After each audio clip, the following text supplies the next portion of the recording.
ভালোবাসা শুধু অনুভূতির মতো সীমাবদ্ধ নয়, তার সময়, দূরত্ব এবং জীবনের কঠিন মুহূর্তেও টিকে থাকে। সঠিক সময়, সঠিক মানুষ আর সঠিক অনুভূতি থাকলে জীবনের সব প্রতিকূলতা জয় করা সম্ভব।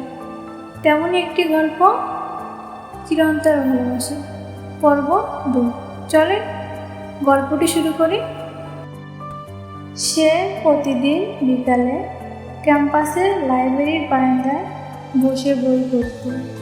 সেই বারান্দায় দাঁড়িয়ে থাকা গাছের পাতার ছায়া, তার গভীর চিন্তায় মগ্ন থাকা দৃশ্য মীরার খুব ভালো লাগত।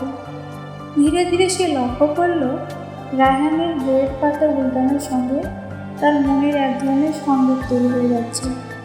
কিছুটা সময় পর মীরা বুঝতে পারল তার মনের গভীরে রায়হানের জন্য একটা জায়গা তৈরি হয়ে গেছে।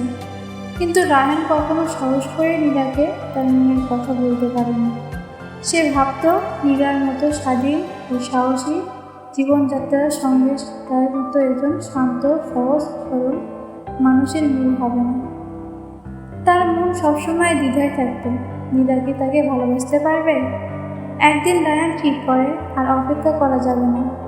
বিকেলে সেই চেনা সময়ে লাইব্রেরির সামনে মীরার জন্য অপেক্ষা করতে থাকে। মীরা এসে পৌঁছালে রায়হান তাকে থামায়।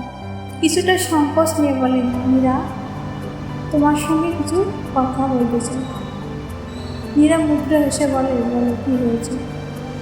রায়হান কিছুক্ষণ চুপ থেকে ধীরে ধীরে বলে, আমি জানি আমরা খুব ভালো বন্ধু, কিন্তু আমি আজ তোমাকে একটা প্রশ্ন করতে চাই।